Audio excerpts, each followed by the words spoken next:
y'all, welcome to Creepy Quill's BookTube channel. Today we're going to be doing a book haul of recently acquired books. And I have quite a few of them, so I'm going to break up the video. Today we're going to be doing Barnes & Noble.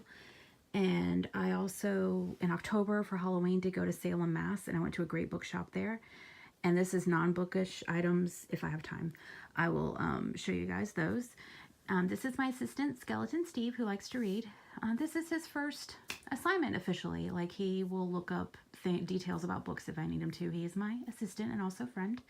Say hi, Steve. He said hi. So let's start with Barnes & Noble just because there's not that much. So I got a non-bookish item. I love Mr. Darcy pencil. I couldn't resist. Even though he is not my number one, Gilbert Blythe will probably be my number one. But Mr. Darcy is definitely up there. And then let's see what else we have. What's that? Oh, that's the cookie thing you always get. Which leads to the dark side. Yeah, why not? So this is Slender Man. Beautiful cover. Yes, it's creepy, but it's beautiful.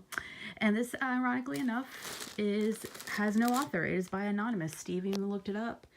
And that's what it says on Amazon, by Anonymous. I love that marketing strategy. And for all of you who don't know, Slender Man is sort of a modern day boogeyman.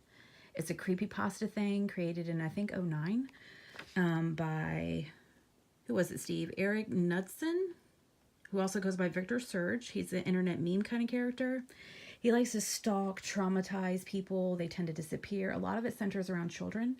So in this story, you follow a girl named Lauren, I believe her name was, has disappeared, and a man named Matt is, you know, trying to find, he starts having, it sounds like nightmares and stuff, and he's probably gonna get sucked in trying to find her, because the police, of course, are baffled and things, and he's probably gonna run into this guy, I'm guessing, and I look forward to reading about it.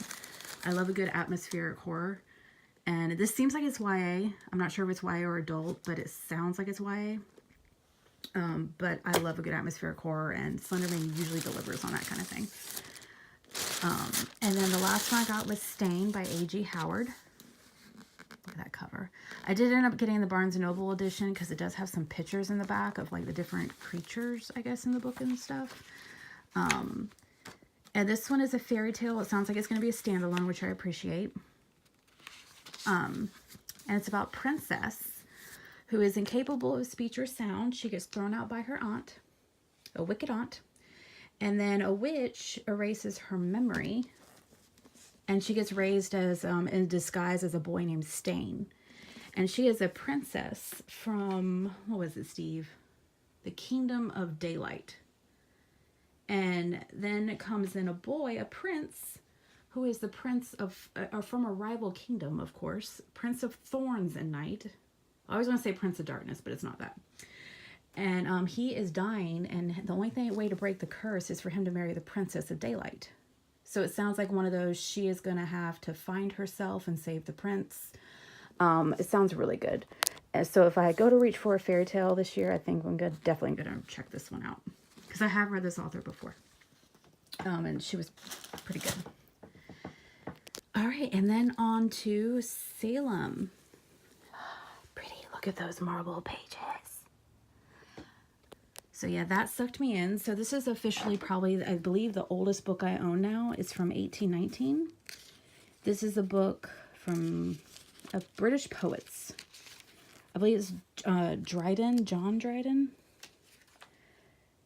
Let me find the picture I want to show you.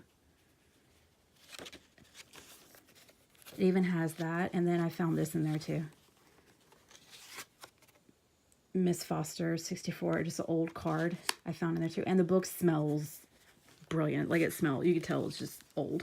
It smells, and y'all appreciate that. Like, I smell books. I'm not going to lie. It smells just like, it hasn't been in an attic. It smells like it's been passed around different libraries and stuff. It smells like an old library. But I believe it's John Dryden. Let me show you the spine. I have to be really careful with this thing. So I got that book, a little book of poetry. And this is a 3-story bookshop in Boston, Mass, actually. And their books have bodyguards. On the 3rd story, they actually keep their books locked up. Well, not all of them, but most. There was like a against the wall, locked up and stuff. And the books even have, there was like another person up on the third floor, and he seems to be like a bodyguard. I called him Reginald. I don't think that's his real name, but I feel like it should be. If you go to steal a book, I'm pretty sure his inner Reggie would come out. There was a woman before me who was buying some expensive books, and he actually was on the phone and radioing down or calling down to the person on the first floor that she was coming downstairs. So their books have security. So I thought that was fascinating, but again, it's called Brattle Bookshop in Boston, so that's where I got that one. And then I got this, which is a first edition, The Amityville Horror, a true story by Jay Anson. And this one, I'm sure most of you horror fans are, even if you're not a horror fan, have heard of this, The Amityville Story. But this one has flies in it. Did you see that? And the flies keep getting worse as the story progresses. Yeah, it's not the best. That's okay, though. Where's that one page? There we go. I saw the bugs, and I just had to. But this follows, what is it, Kathleen and George Lutz. They basically buy this house, knowing the history there. I believe his name was Robert Dufault. At 23, he was convicted of murdering his siblings and his parents, if I remember right. And the Lutzes move into this house and only spend, 28 days there, and they basically leave with basically just their clothes. And this tells of their sort of accounts of what happened in those 28 days. So I'm looking forward to reading that. Used book, it's fine. And then I got Sherlock.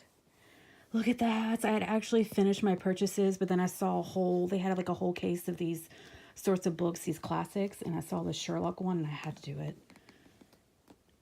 It's Later Adventures of Sherlock Holmes by Sir Arthur Conan Doyle. And I believe it's by Easton Press, if you're looking for this edition. But again, I had to do it. It even has the gold leaf pages. Some great pictures in here. And this mystery isn't my go-to genre, but I feel like if I were to start with mystery, like a good, solid, not a paranormal mystery, but like just a flat-out mystery, it needs to be Sherlock Holmes. And I am a fan of the BBC Sherlock. Let me get the gold leaf thing. So I got that. It's another one. All right. And then this one, Edgar Allan Poe is Dead. The Mystery Begins. This looks like someone sold this to them. It's an advanced reader copy that came with all the marketing stuff. It was only like $10. But I love that it is called The Poe Shadow by Matthew Pearl.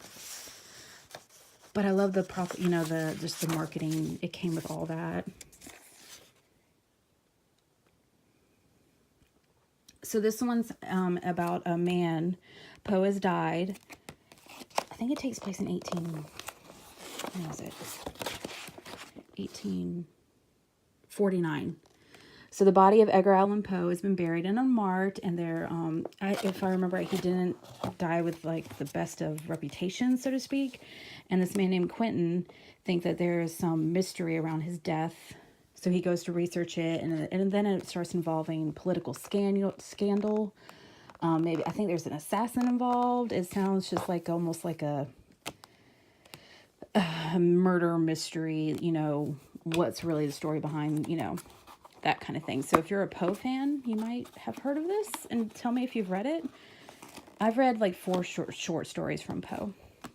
I hope to change all that this year though. And then I went to the House of Seven Gables. And so I got the book House of Seven Gables. They even stamped it. And this is a classic by Nathaniel Hawthorne. So it's just tell of like some families and about not the American dream, but more like the depiction of American life and values. But it's a cursed house with a bad past, and it tells of like the different families that lived in this cursed house. but it's a classic, and I feel like, you know, I could say I got The House of Seven Gables from House of Seven Gables. And then I got Spooky Creepy New England by Karen Mossy. She's a paranormal investigator. So this has pictures and everything. It has a Lizzie Borden house in here, some EVP, things like that. So it's not a long read. I got this from House of Seven Gables store too. But being a ghost hunter has always kind of intrigued me. So I thought that was cool. You get like real life ghost stories from that area. And then this is my non-bookish things. Be careful. So my spirit animal, my favorite animal is a wolf. And so I got some wolf hair from this store called Hex. And $1 of it went to charity, so I thought that was cool. And then from Hex, I also got some incense. Element of Earth. I don't really burn incense. It was more like just a souvenir. And for all you Princess Bride fans, look what I found. I had to get that that's for me. I got this for my dad. Sorry, Mom. And then Greetings from Salem. I do recommend going. They did have some good books at the Salem Witch Museum. But there are books I think I may be able to get off Amazon, so I didn't get them from there. I just got a t-shirt. And then I got a pen. I believe it's called a pendulum. I'm not into this kind of stuff. I just love rocks, and I thought this was beautiful. But I don't knock anybody who is. Like, it's very beautiful. And then I also got some actual rocks. See if y'all could get a good look how pretty. And then I took a picture of what these mean. They're supposed to like give you certain feelings or luck or something like that, each one. But I'm a little earthy, you know what I mean? I thought they were beautiful. And then I got Alice in Wonderland Oracle cards, which again, I'm not into this stuff, but it's Alice. Look how pretty. I do know a little bit though. I believe there is a difference between tarot cards and oracle cards. I think oracle cards are more of a guidance. But even if it's maybe the Terminator 2 girl in me, but even if someone could tell my future, I don't think I'd want them to. You know, the future is not set. But sorry, this was kind of rushed. I was trying to keep it short, and I meant to do this earlier, but couldn't. You did a good job, though, Steve. Did you work hard? Let me see your notes. You did a good job.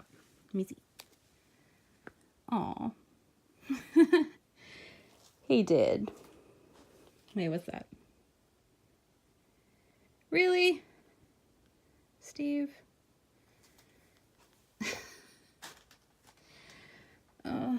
What am I going to do with you? Well, I know, yes, you worked hard, but I mean, what if I would have done a 50 book haul? Like, was that really necessary? You're so silly. No, I know, you did good. What's this? You're drawing a map? Well, why'd you... There's an X. It looks... Is it a treasure? That's where your ex lives, so you avoid that area? You really expect me to believe that? That looks like Scotland. Is that Scotland? What's in Scotland, Steve? Candy? Well, I'm sure, but...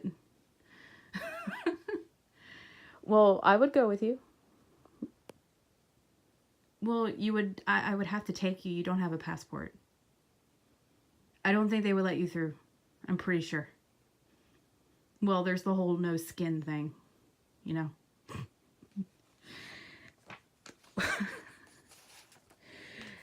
Oh, you're right. I'm sorry. Before I go, let me mention, these are the stores. If you do go to Salem, I highly recommend these stores. Brattle Bookshop, Pyramid Books, Crowhaven Corner, One Nuts Wands, closest to Gringotts as you could get to going to Harry Potter, Harrison Comics, and New England Magic. All right. Sorry, I kind of rushed, but I was trying to keep it under 15 minutes. Actually, I was trying to keep it way shorter than that. Anyways, hit me a like and subscribe. Let me know if you've read any of these books or if you have any recommendations for me. And I look forward to seeing you next time. Say bye, Steve.